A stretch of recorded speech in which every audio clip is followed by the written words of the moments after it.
Hey everyone, we're going to give you a quick update from videos that we haven't been posting.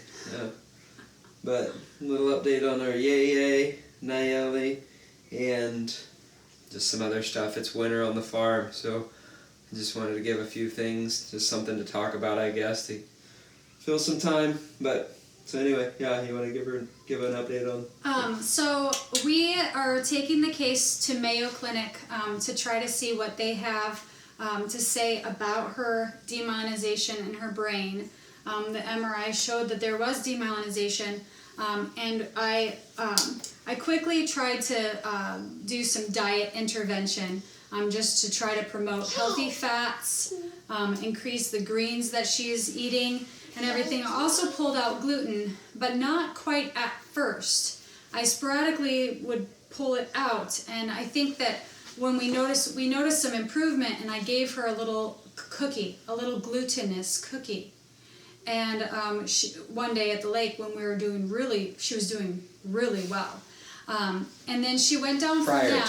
Prior to the cookie. You said. She went down for a nap, and she woke up, and she was just not at all the same. She was, more, drunk, kind of, seemingly off balance. You go bye-bye? You go bye-bye?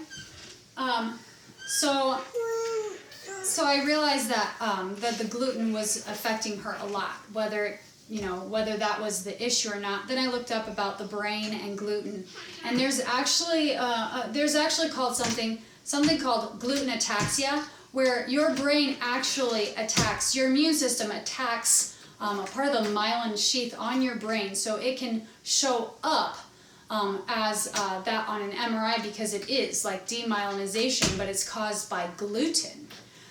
So I don't know if just taking the gluten out was an extreme help for whatever she's going through, or if that is indeed what she has. My sister is a celiac, and they tested her for celiac, and she didn't have it, but that test does not determine all of the sensitivities and things that are rising in the U.S.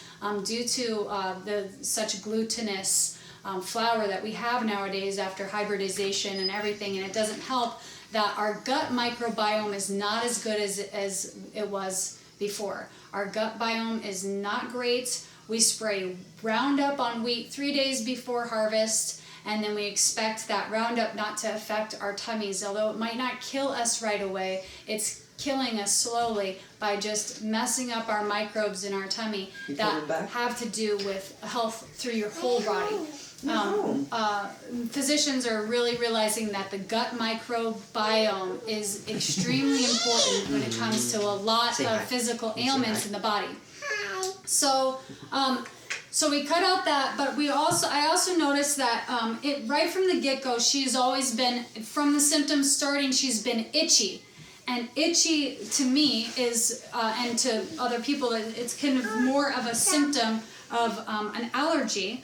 Also, she has like a little bit of pimples right here and a little bit red on her cheeks and face. And I think that is just her. That's showing that her gut is not healed, and it's going to take time for a body to heal. So she's done really well. I think that I think God is healing her. We have prayed so much. It's been so difficult and hard during this time. And we just praying for God for healing of her, full healing. And then, so she just needs time to repair, I feel like. I don't think this is leukodystrophy. I've gone up and down, and it's been a roller coaster, but now I feel even more confident that it's not leukodystrophy, and I'm hoping I don't get crushed to the ground again, because taking away all these toxins, also detoxing her life and implementing a diet change, I mean, it could affect her greatly in a good way, but she could still have leukodystrophy. So that's a bit of a fear, but I with the rash too, with the little pimples and the itching, and she's gotten less itchy, but with that, I just feel like this is something to do with her gut. And COVID has been known to upset. We don't know if she had COVID, but we went through it. She never tested positive, but COVID is something that has affected the gut health of people, and they have become more allergic to things after having COVID. So it's good that we get our probiotics and prebiotics, eating fermented food, kombucha, kimchi, pickles that are lacto-fermented. So a lot of stuff. But anyhow. Yeah, that's it on that front. Onto the animals. Yeah, I just wanted to go outside, and it was a pretty cool morning, so I wanted to shoot some video showing just, it was a frost, and it was cold. It's really cold. December 20th today. But anyway, you'll see. I'll show you some of what's going on. But thanks for joining. There's Kalina sitting on the hay.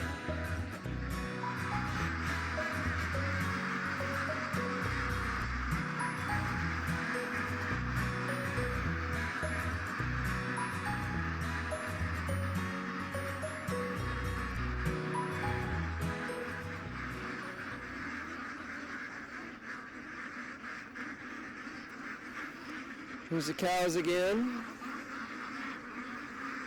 We're looking for some food. Haven't gotten them anything yet, so that's on the menu for later.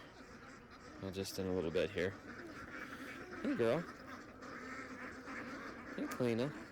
Hey, girl. Thought it was a pretty neat looking morning outside, so I wanted to just come out and shoot a little bit of video and show maybe what's changed in the last couple months since since I did some video time, but I'm going to see how my water is doing this morning. It's worked out pretty good. I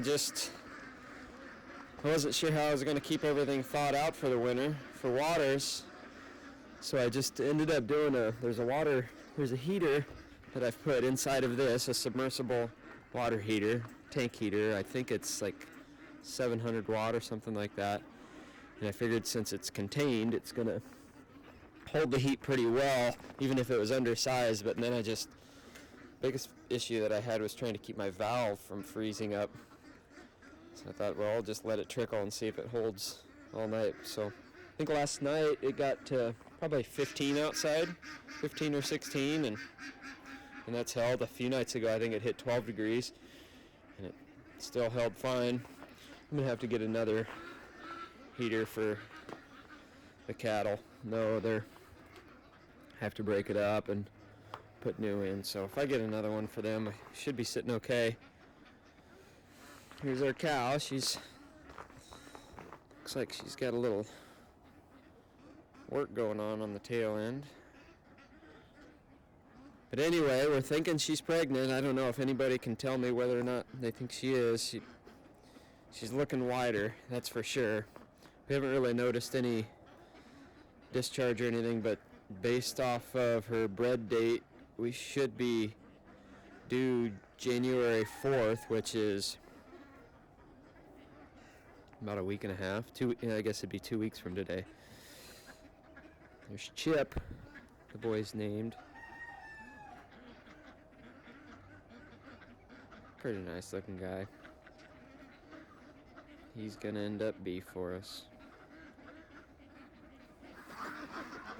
Kalina likes to get nibbled on. Kinda cool.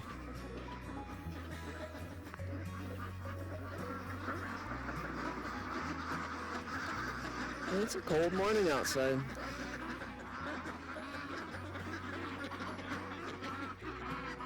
It's actually the last day of second season shotgun for deer. I went out yesterday and we never saw anything. I saw a coyote, but probably sense a little camera shake because it is quite cold. Barehanded. There's the goats.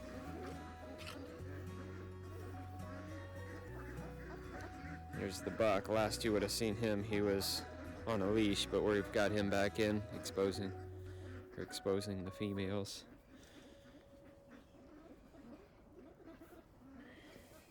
Hey, girl.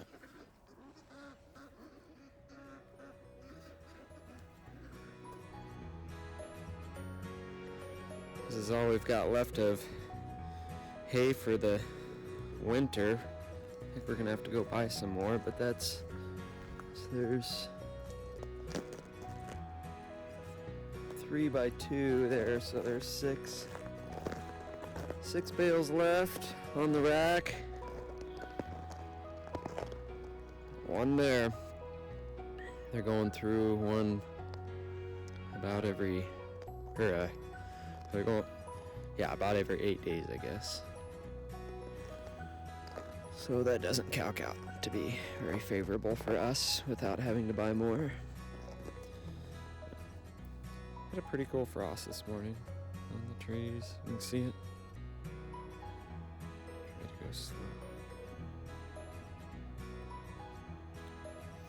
There's the feed bin. I got filled this week. Need to move it back over. It's been pretty handy. And of course, more mulch.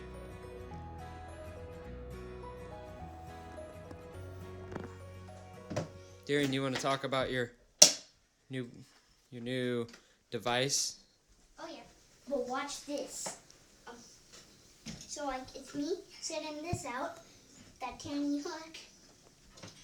And then watch this. See that spins? And when I catch one.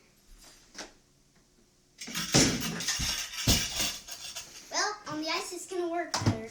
Because it's a nice device. Oh, how about you do it? Right here. Like that. It's this. I was thinking you could do it over the trash can, but you could pull the trash can out farther and test it. I saw a printout that is a sandwich. I can't get it. I'm like in here. So it's re-drilled the ice hole. And then an hour later, pull on the line, bring up the fish. But the fish will go running. Because you step on this. Daddy! There's Sean. There's all the shredded paper. Can't get that thumb out of his mouth. All that shredded What do you need?